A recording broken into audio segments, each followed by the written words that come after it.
a moment to introduce you to our speaker for today's session, Mark Charles. I first heard Mark Charles on a podcast a couple years ago, and what he had to say literally blew my mind. I sat with that podcast for many days afterwards. The first thing that I felt was the sense that I was appreciative of the fact that I'm going to hear a story and perspective of American history from a Christian Native American. It's not very often that the platform is given to a Christian Native American to address the story of America and how Christianity has played into it from their perspective. And so I was appreciative of that in that podcast. But also in that podcast, Mark challenged my understanding of history in ways that hadn't been challenged yet. And my initial response was shock and quite a bit of defensiveness. But I kept listening. And later, Marcus and we had an opportunity to interview Mark on our Colored Commentary podcast. And the experience deepened even after that. Again, in that podcast, I was challenged. I experienced shock, and I worked through some defensiveness. One of our values at Threaded's grace extending. One of our values at Threaded is grace extending, and for us, this is a value that chooses to see the best in people who have ideas different than ours or challenges our ideas. In the end, because of that value, I'm grateful for Mark's voice. I'm grateful for the ways God has moved in Mark's life and the message that comes from Mark's lips. So as we go into this session, I'm grateful for the opportunity to join you in hearing again from my Native American brother in Christ. Here's what I'm telling you. Expect to be challenged. Expect to be pushed. Expect to experience some shock, and be mindful of the feelings of defensiveness that you may feel. And again, take full advantage of the Q&A sessions throughout the session, because we want to make sure that this is a safe environment where all of us can explore the realities of the environment we're living in from a Christian perspective, and bring Christ to the conversation of racial conflict in a loving and graceful way. Ladies and gentlemen, please welcome to the Threaded Conference, Mark Charles. Well, Yate, thank you, Antwuan. It's great to be welcomed into this conference, and I want to greet everybody who is joining us this morning, and for those who will be watching later on the archive. But please let me introduce myself. So, Yate, Mark Charles, Yinashia, Tsinbake Dene Nishle, Dotohiglini Bashichin, Tsinbake Dene Dashachedo Todachini Dashanella. In our Navajo culture, when we introduce ourselves, we always give our 4 clans. We're matrilineal as a people, and our identities come from our mother's mother. Now, my mother's mother is American of Dutch heritage, and so I say Tsinbake Dene. Loosely translated, that means I'm from the wooden shoe people. My second clan, my father's mother, is Tohiglini, which is the waters that flow together.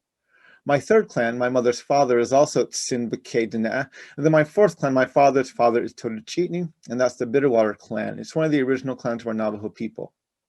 I also want to acknowledge that I'm speaking to you today from my home in Washington, D.C.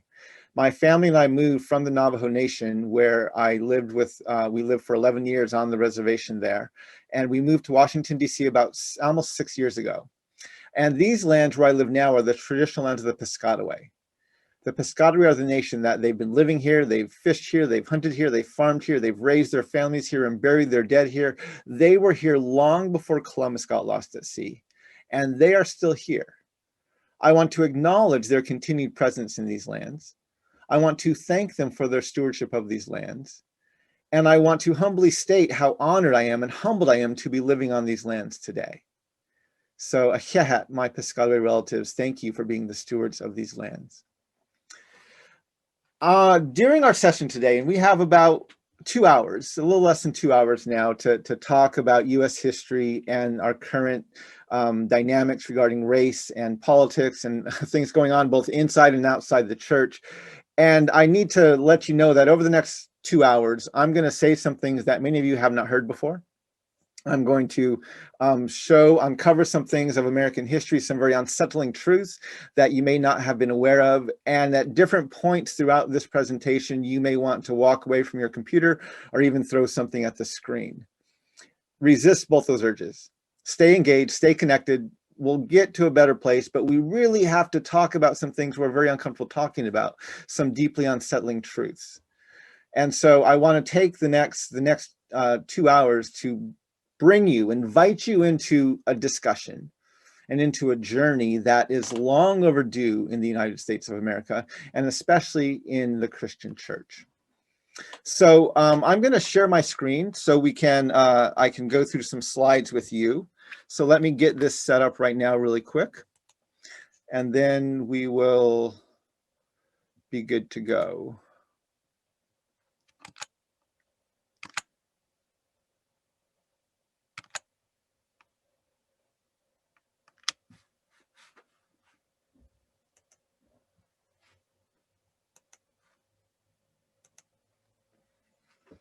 Okay, this is the book that I wrote with my good friend Seung-Chan Rah. He spoke on Wednesday earlier this week. It's called Unsettling Truth, the ongoing dehumanizing legacy of the Doctrine of Discovery.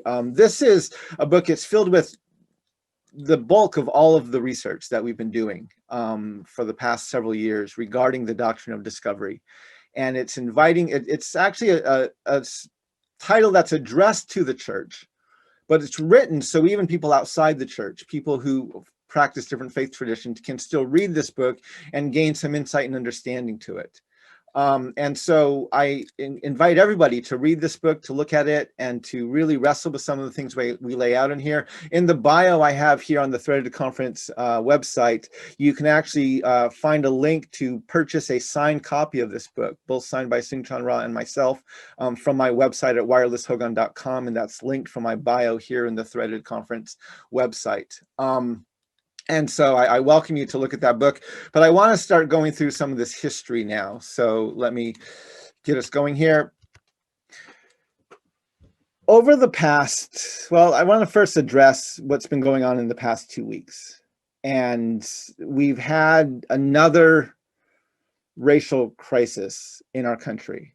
Over the past year, especially regarding the pandemic, there has been a rise in violence against Asian American communities and people throughout our country. And that reached a crescendo this week when 6 Asian American women were shot working at spas and in Georgia by a white man who went through and killed them. Along with 8 people were killed total, 7 were women, 1 was a male, and 6 of the women were Asian American. And this has heightened the fear that exists in our nation, especially within our communities of color. And it's just shown how deeply violent and racist and white supremacist our nation is. And I've actually been addressing this. I've been tweeting about this. I do a live stream on my YouTube and Facebook pages titled My Second Cup of Coffee, and I've been addressing it on there. And one of the things, this was 2 days ago, I think it was Wednesday morning when I logged on, the day after these shootings happened. And I was looking at what was going on Twitter, and I was following some of the news, and I noticed that one of the hashtags that was trending, well, 3 of them actually, was Stop Asian Hate was one of them. Asian Lives Matter was another one, and Asians Are Human was a third. And I unequivocally agree with all 3 of those. I condemn the violence that was enacted against Asian Americans, and especially these women in Georgia. I was deeply saddened that now there's yet another group, right, that needs to advocate publicly for their own humanity. We already have grown accustomed to the African American community reminding us that Black lives matter. Native Americans reminding us that Native lives matter. Now Asian Americans are coming to the stage and saying, yes, we need to remind you that Asians are human and Asian lives matter. I unequivocally agree with all of those statements, but there's a bias, an implicit bias behind those that we are not addressing as full-throatedly as we need to. And one of the best accompaniments to the statement Native lives matter, Black lives matter, Asian lives matter, is not that all lives matter. It's that white people are not superior. That's the implicit racial bias that's behind the need for all of these communities to stand up and advocate for their own humanity. It's because we live in a nation built on the lie of white supremacy and both the implicit and explicit biases, racial biases that says white people and specifically white landowning Christian men are superior. And so just like we need to advocate at the top of our lungs that the lives of those from the margins absolutely matter and their humanity cannot be questioned, we also need to publicly state and remind ourselves over and over again that white people are not superior. I've been accused of being racist when I say statements like that. That's not racist. It's just true. If you're offended by having to say in the United States of America that white people are not superior, you need to really check your own racial bias. What is so offensive about making a statement that says one group of people is not above another group of people? That's not racism. That's addressing the context.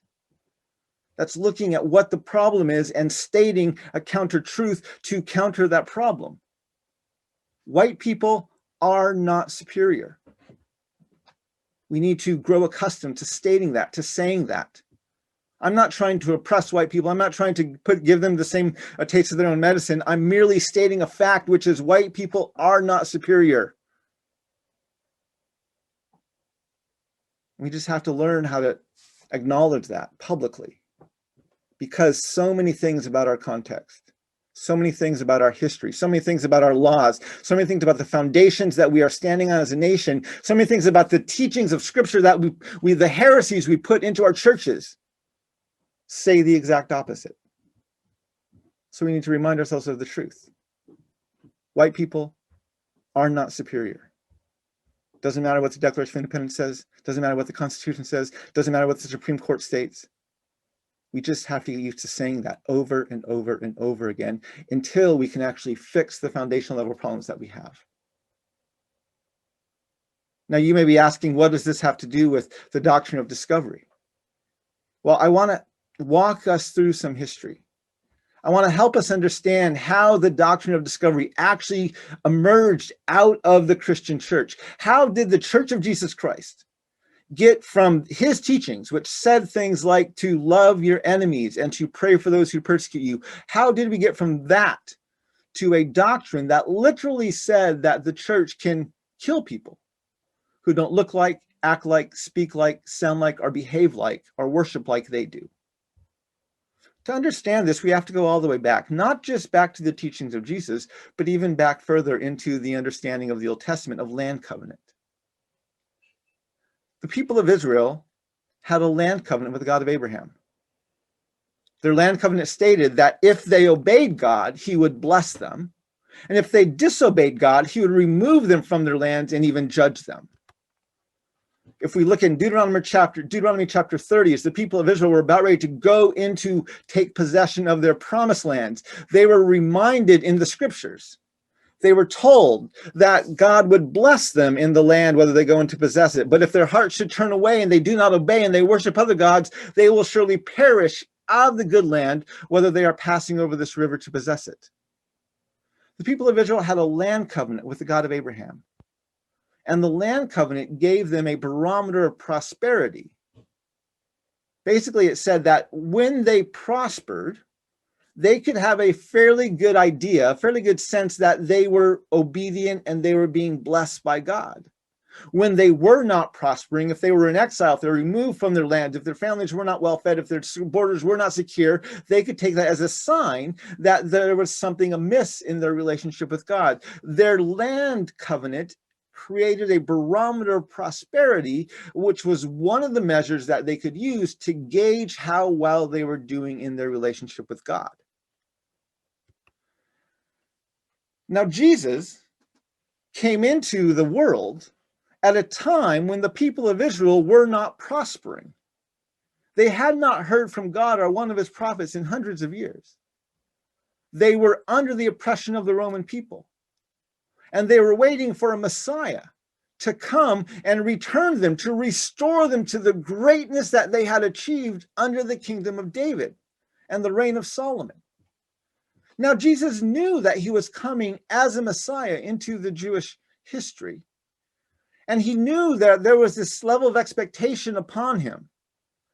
And so he also knew that he came to do something radically different. And so he had to change their expectations. In Matthew chapter 4, Satan took Jesus to the top of a tall hill and showed him what he assumed was the goal, which was worldly kingdoms.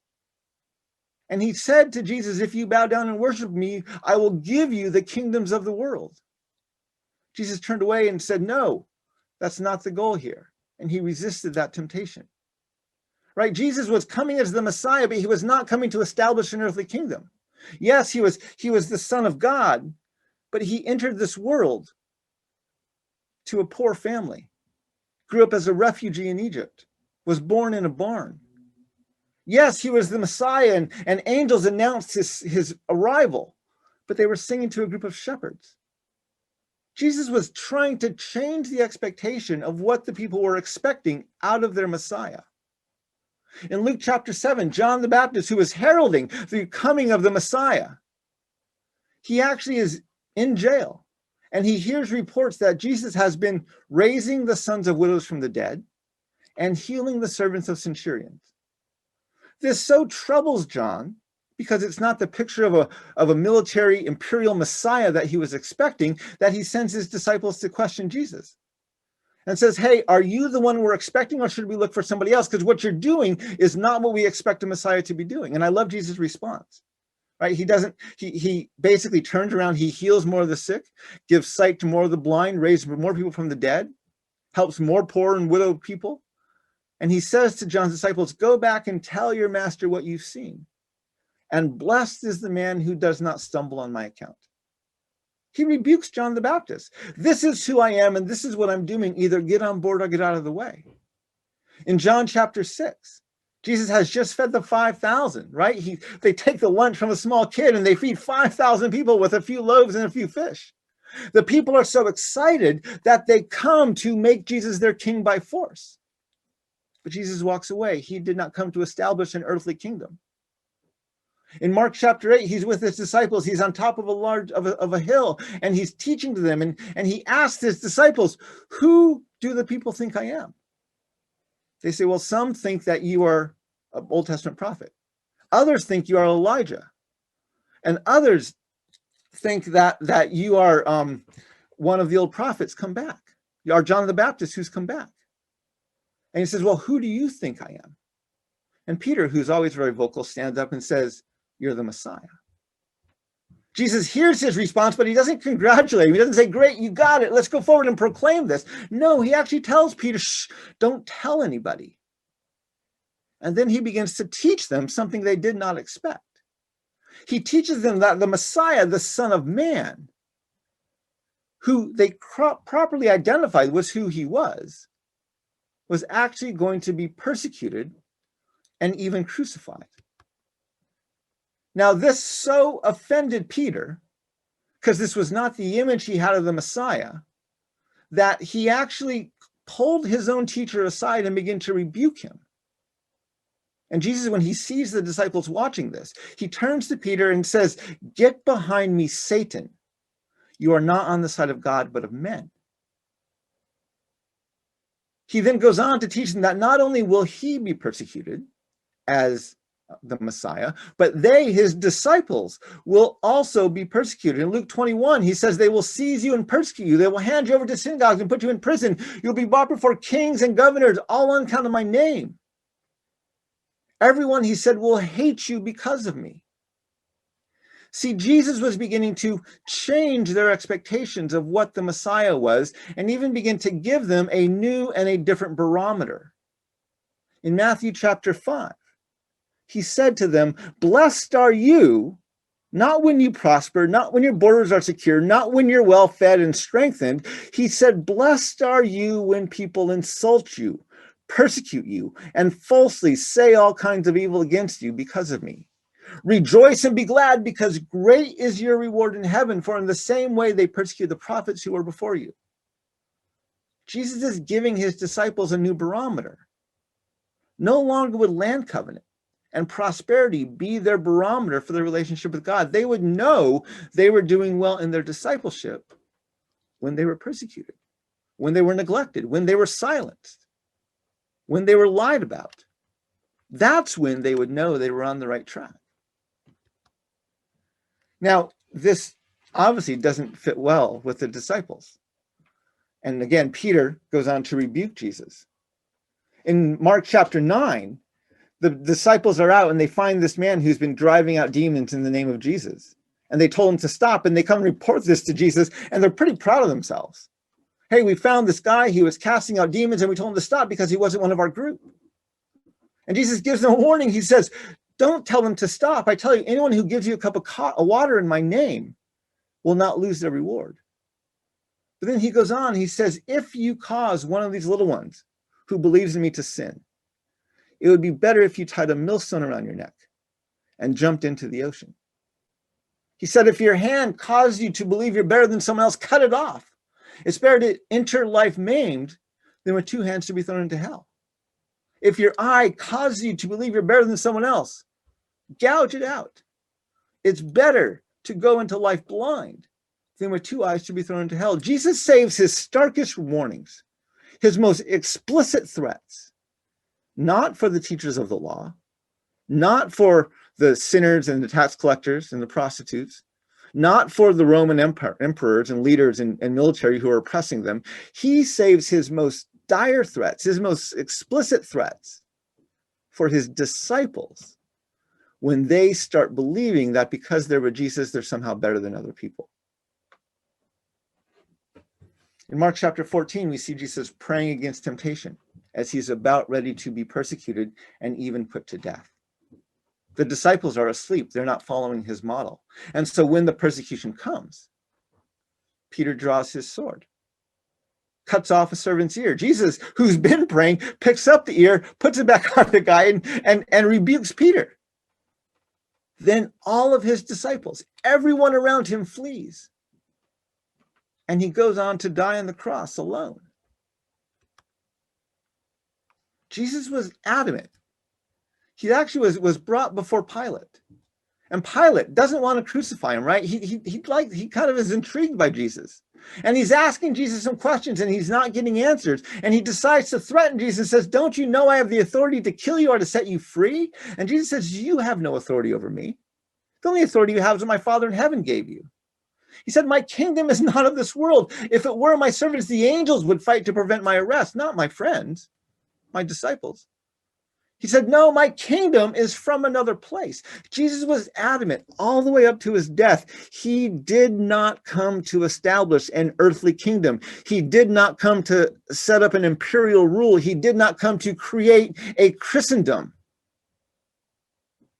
He was adamant all the way up till his death that he had another agenda, another goal that did not include this barometer of prosperity that the people were so used to. This actually continued, and it wasn't until Pentecost that his disciples finally got it. After Jesus rose from the dead, appeared to them, and then actually went up into heaven. At Pentecost, the disciples finally got this new barometer. They understood it. And most of them went on to die a martyr's death. They went on to die the martyr. And so when you joined the church in the first to the third centuries, you knew without a shadow of a doubt that you were joining a group of people who were standing in opposition to empire. You knew that because of your membership in this group, the membership that came from your discipleship, your fellowship, your teaching, your communion, you knew that when you joined this group, there was a good chance you would be persecuted and maybe even killed by the empire. This continued the first through the third centuries. In the fourth century, we have a fundamental shift in the church, a change in the church with the creation of Christendom. Now, if you're like me, you probably all of your life have blamed the heresy of Christendom, the creation of Christian empire, on Constantine. right? He's the one who converted to Christianity. He changed what it fundamentally means to be the church. You blame Christendom on Constantine. However, as I was researching this, I realized this heresy wasn't birthed in Constantine. It actually is evident in the writings of the person who discipled Constantine, whose name was Eusebius. And in the early 4th century, he was writing an ecclesiastical history, a history of the church. This has never been there had not yet been a fully recorded history of the church, and he set out to write an ecclesiastical history. And in his writings, he actually props up Constantine. First of all,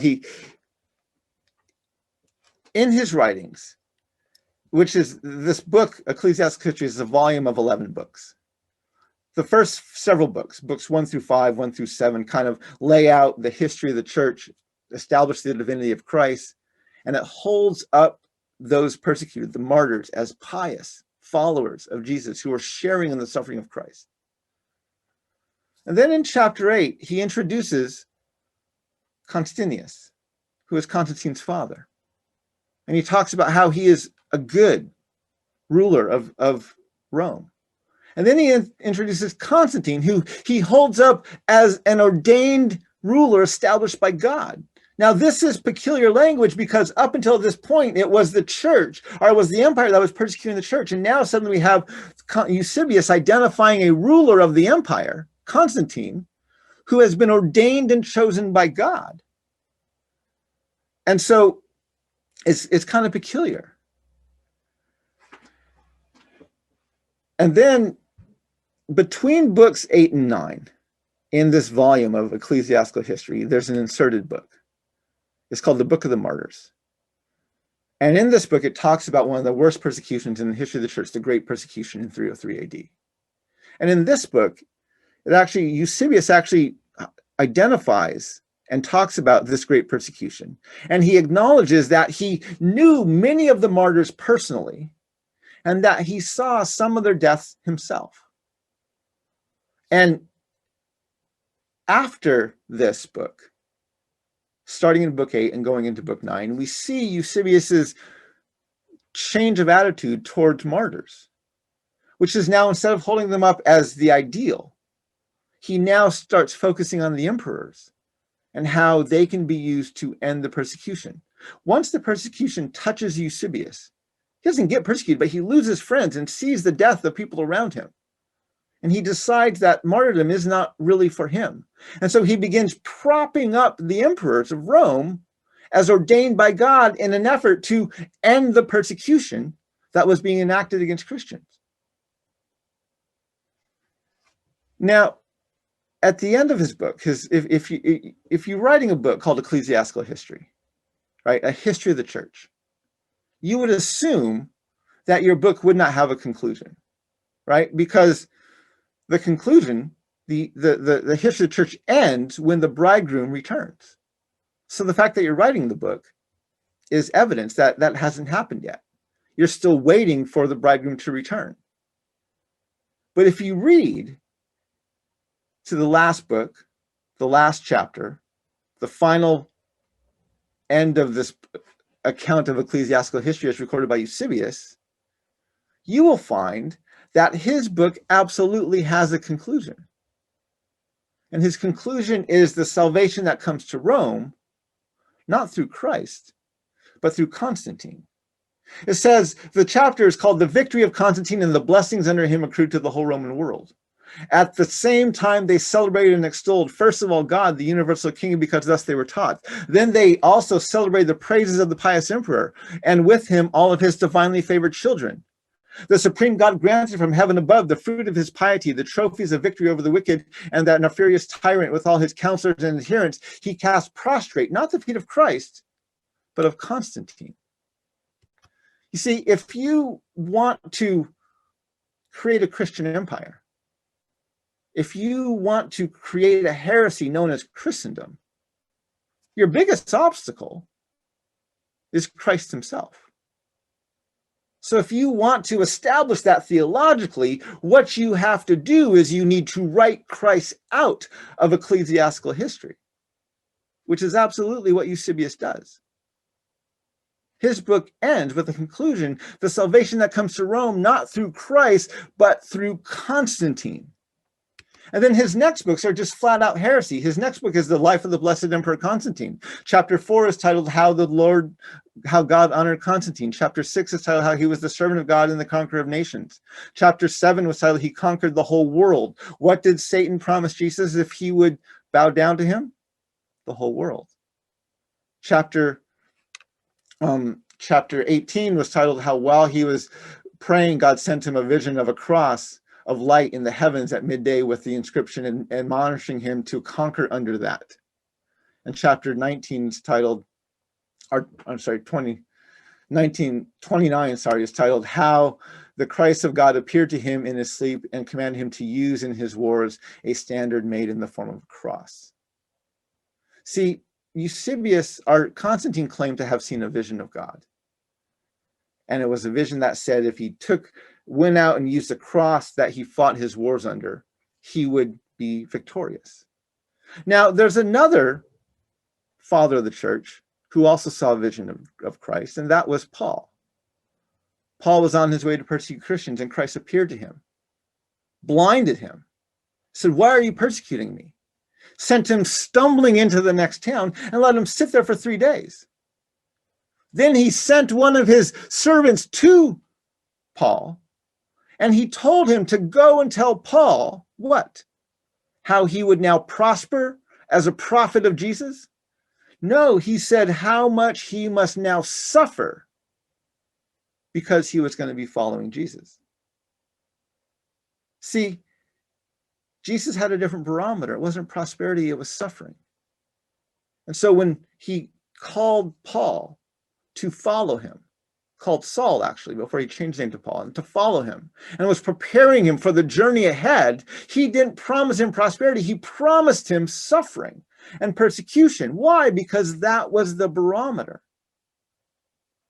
Constantine may have seen a vision. I promise you, I guarantee you, it was not of Christ. Christ would not appear to the most powerful emperor in the world and tell him that he would prosper if he conquered under the name of a cross. He would never say that. Constantine may have seen the vision. I promise you it was not of Christ. So this thinking, right, fundamentally changes what it means to be the church. Now, instead of being a group of people who you join between by your discipleship, your community, and the people your fellowship, now you become a member of the church because you're a citizen of the empire. Constantine fundamentally changes what it means to be the church. When he Christianizes Rome, moves the capital to the center of Rome, and creates Christian empire, he fundamentally changes what it means to be the church. And so in the 5th century, the theologians of the day have to wrestle with this. What do they do with this heresy? Do they prophesy to it, or do they collude to it? Well, Augustine's one of the major theologians during the 5th century. And he is known, one of the things he's known for is developing a just war theory. Now, the just war theory has 2 purposes. The first is to help Christian nations fight wars more justly. The second is to help justify how Christian citizens of these Christian nations can go off and kill in the name of God and country, right? Because a plain text reading of Jesus' teachings doesn't allow you to do that. So you have to do some theological gymnastics. You have to create a just war theory to justify how Christian people, citizens of Christian nations, can go off and kill in the name of God and country. So I use this as evidence that Augustine is choosing to collude with this heresy instead of prophesy to it. But I want to know where he crossed the line. Because when you cross the line with Christ, right, he calls you out. When Peter crossed the line, he got called Satan. I want to know where Constantine, where Augustine crossed the line. And I looked through just war theory. I looked through his teachings on the 2 kingdoms. I couldn't find it. But in looking at his writings on the correction of the Donatists, he's talking in this book to the Donatists, a heretical group. And he's asking the question of what does it mean to, what's the role of a Christian king in a Christian empire? right? Basically, we've never had this before. We've always been a persecuted group under a heathen empire. Now we have a Christian king and a Christian empire, and what is his role? And he concludes that his role is to prevent and chastise with religious severity all those acts which are done in opposition to the commands of the Lord. He said this Christian king and this Christian empire serves the Lord by enforcing with suitable rigor such laws as ordain what is righteous and punishes what is the reverse. In chapter 6, he says, it's better that men should be led to worship God by teaching than they should be driven to it by fear of punishment or pain. But we have found advantage in first compelling by fear and pain so that afterwards they might be influenced by teaching. So he is arguing that the role of the Christian king in the Christian empire is to use fear, punishment, and pain to compel people to worship God and obey the teachings of the church. Right? This is completely over the line. If Jesus did not hesitate for a moment to call St. Peter Satan and question his motivation, he wouldn't hesitate for another moment to call out St. Augustine and say, what are you thinking? You're not on the side of God, but of men. This teaching is what leads eventually into the Crusades, which is about expanding Christian empire and protecting Jerusalem. And then in the 13th century, we have Thomas Aquinas, who's also writing about the heretics. And he's questioning that what to do with the heretics. And he says that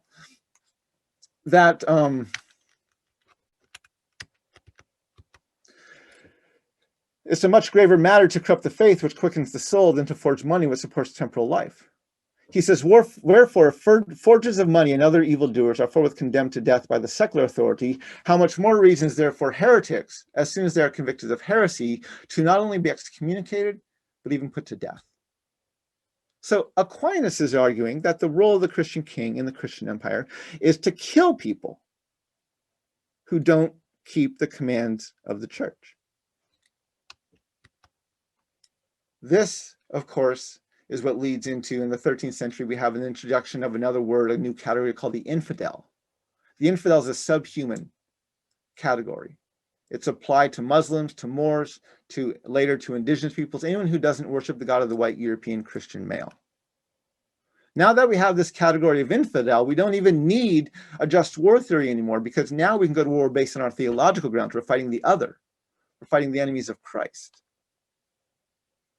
So it's out of this, in 1452, that Pope Nicholas V writes out these words. And he says, invade, search out, capture, vanquish, and subdue all Saracens and pagans whatsoever. Reduce their persons to perpetual slavery. Convert them to his and to their use and profit. This papal bull, along with other papal bulls written between 1452 and 1493, are collectively known as what we call the Doctrine of Discovery. The Doctrine of Discovery is essentially the church in Europe saying to the nations of Europe, wherever you go, whatever lands you find not ruled by white European Christian rulers, those people are subhuman and their land is yours to take. This is literally the doctrine that let European nations go into Africa, colonize the continent, and enslave the people. They didn't think they were human. It's the same doctrine that let Columbus, who was lost at sea, to land in this new world, which was already inhabited by millions, and claimed to have discovered it. If you think about it, right, the first words of our book says you cannot discover lands already inhabited. You can conquer those lands. You can colonize those lands. You can even steal those lands. You can't discover them unless you have a belief that says the people already living there are not fully human. This makes the Doctrine of Discovery a white, male, Christian supremacist doctrine that is the fruit of a church that has prostituted itself out to the empire. Now, the challenge is that we have taken this doctrine and embedded it into the foundations of our nation. In 1763, the 13 colonies, King George made a proclamation. And he basically said to the colonies that they no longer had the right of discovery of the empty Indian lands west of Appalachia. This upset the colonies. They wanted access to those lands. So a few years later, they wrote a letter of protest. In their letter, they accused the king of raising the conditions of new appropriations of land. They went on to state that he has excited domestic insurrections amongst us and has endeavored to bring on the inhabitants of our frontiers the merciless Indian savages. They signed the letter on July 4th, 1776. Literally 30 lines below the statement, all men are created equal, the Declaration of Independence refers to natives as merciless Indian savages, making it very clear the only reason the founding fathers used this inclusive term all men is because they had a very narrow definition of who was actually human. This makes our Declaration of Independence a systemically white supremacist document that assumes the dehumanization of indigenous peoples. A few years later, we had another document. This one began with the words, "We the people of the United States." This, of course, is the preamble to the Constitution. But if you read just a few lines later, just down a few lines later, down to Article 1, Section 2, the article that determines who is and who is not a part of this Constitution, who is and who is not covered by this document, you will see that this Article 1, Section 2 specifically excludes natives. It never mentions women, and it counts Africans as 3/5 of a person. So who's left? Well, white landowning men is who's left. See, we don't acknowledge this. The reason we have a constitution, the purpose it was written, is to protect the interests of white landowning men. That's who could vote. So we act surprised that women earn 70 to 80 cents to the dollar. This isn't surprising. The Constitution's working. We act surprised that our prisons are filled with people of color. This is not surprising. Slavery is still legal in the United States. Our Constitution's working. We act surprised that in 2010, the Supreme Court sided with Citizens United and rules that corporations now have the same rights to political free speech as individuals. This opens the door for super PACs, unlimited contributions to candidates. This is not surprising at all. The Constitution is doing exactly what it's designed to do. It's protecting the interests of white landowning men. We think we've solved this. People will say, well, we abolished slavery. They think our 13th Amendment says neither slavery nor involuntary servitude shall exist within the United States. That's not what it says. It says neither slavery nor involuntary servitude except as a punishment for crime whereof the party has been duly convicted shall exist within the United States. We haven't abolished slavery. We've just redefined and codified it under the jurisdiction of our criminal justice system. This is the criminal justice system that incarcerates people at the highest rate of any country in the world. For every 100,000 citizens, we incarcerate 693. That's 3 to 5 times the rate of every other nation in the world. This chart compares us to NATO nations. And when we break it out by race, it's even worse. We incarcerate Hispanics or Latinos at a rate of 831, American Indians at a rate of 895, and Black Americans at a rate of 2,306. White Americans are, of course, incarcerated at a much more palatable rate of 450 per 100,000. Our 14th Amendment, which was written in direct response to Article 1, Section 2. Section 1 actually says it extends rights of citizenship to anyone born on this continent under the jurisdiction of the government, which sounds well and good. Section 2 still specifically excludes natives, specifically excludes women, and it still makes the criminal justice system the gatekeeper for civil rights. This is 1868. After this amendment, we still have Indian boarding schools. We still have Indian massacres. We still have Jim Crow laws. We still have segregation. We still have mass incarceration. We still have internment camps. We still have families being ripped apart at our borders. And in 1970, this is the very same amendment used in Roe versus Wade, which now determines that babies aren't human enough to be protected by the Constitution, and therefore they can be aborted. What this demonstrates is that the Constitution does not have a value for life. The value is actually for exploitation and profit, and the assumption is one of dehumanization. This makes the Constitution of the United States a systemically white supremacist and sexist document that assumes the white landowning male has the authority to determine who is and who is not human. In 1823, we had a Supreme Court case. This is Johnson versus McIntosh. It's 2 men of European descent, and they're litigating over a single piece of land. One of them got the land from a native tribe. The other one got the same land from the government, and they want to know who owned it. The case goes all the way to the Supreme Court. The court has to decide the principle that land titles are based on. Who had the right to sell the land, the government or the tribe? They rule that the principle for land titles is that discovery gives title to the government by whose subjects or by whose authority it was made against all other European governments, and that title is consummated by possession.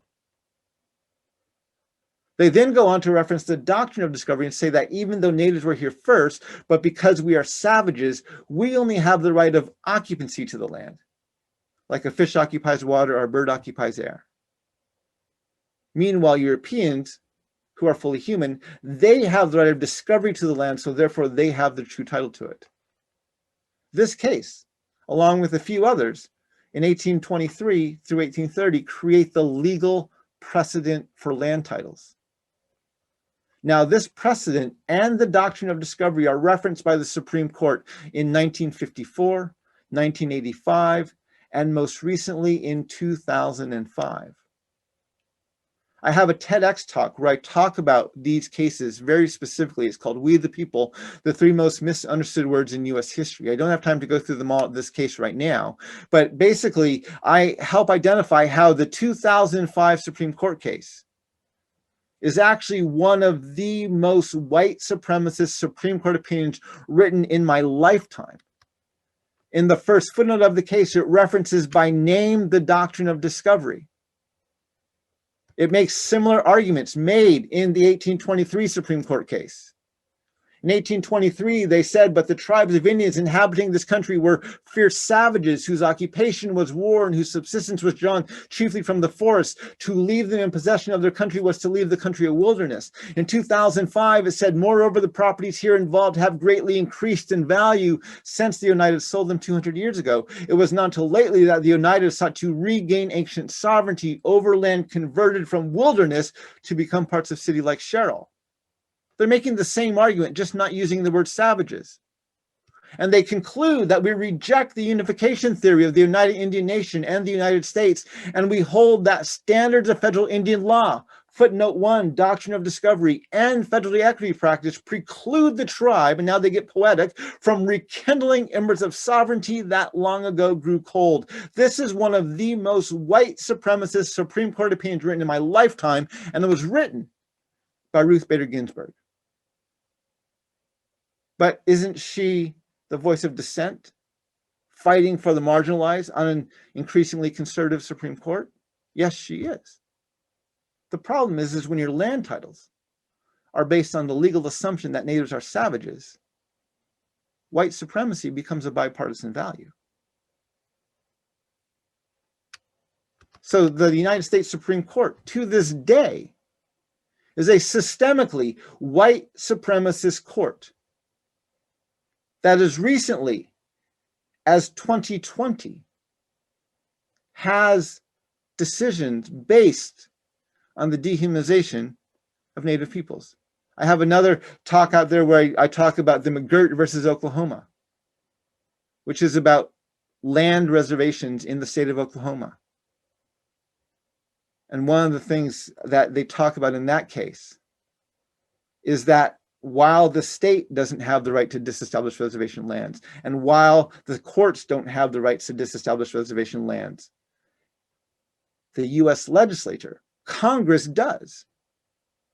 And they possess the authority, when it comes to tribal relations, the authority to breach its own promises and its own treaties. What the Supreme Court concluded in 2020 is that the United States of America, at its own will, by its Congress, can break treaties with Native tribes, and there is nobody who will hold them accountable. These are the challenges that we face as a nation. We have foundations that are based on the dehumanization of people of color. We have a constitution that never mentions women, specifically excludes natives, counts Africans as 3/5 of a person. We have Supreme Court cases today that essentially call native savages and say, we do not have rights or title to our own lands. These are the foundations we're living on today. And if we do not address them at a foundational level, we're never going to be able to get past them. We're never going to be able to really move our nation forward. And these are not partisan values, right? This was not invented under the Trump administration, or it's not just coming out during the Biden administration. These are the foundations of our nation that both parties have adhered to for hundreds and hundreds of years. And so when we look at the challenges we face today, whether it's our police departments shooting, mass incarcerating, mistreating people of color, whether it's violence enacted against Asian Americans, African Americans, Native Americans, other marginalized groups of people, right? Every time that we have these issues come out, we don't know what to do with them. If you watch the news just yesterday, China, we had an opening of talks with China. It was in Alaska with our Secretary of State and some lead Chinese negotiators. And usually they would have, like, they had agreed to have 2-minute opening statements. And I think both sides went over. And we, of course, as the United States, called China out on their mistreatment of some of their marginalized groups of people and on their inhibiting democracy in places like Hong Kong and other places. And then China called us out. And they said that, what authority did we have? What integrity did we have to point fingers at them when our own democracy is flailing and our own marginalized people are literally dying at the hands of the state? When we as a nation don't even have trust in our own elections? What gives us the authority, they said, to question other nations? And if you listen to the reports today, you will hear that our Secretary of State and our news agencies were appalled. How dare they question us? Right? Well, they're not incorrect. They're not incorrect. We do not have the authority. We do not have the integrity. We do not even have the moral authority to question what's going on around the world because of our own history, because of the things that we've done. In our next session, I'm going to talk more about this history and some about the current political climate, but I wanted to take some time to lay out these foundations, not only of our Declaration of Independence, our Constitution, our Supreme Court, but of how the church has created this doctrine of discovery, created this heresy known as Christian empire, which we now use to justify our mistreatment of marginalized people, not only in our own country, but even around the globe. Let's take a few moments for some Q&A. Well, Mark, man, okay, this is halftime, you guys, and I'm sure that you are chewing on, maybe you're chewing on lunch, but you're also chewing on everything that he's laid out for us, this foundation, his presentation for really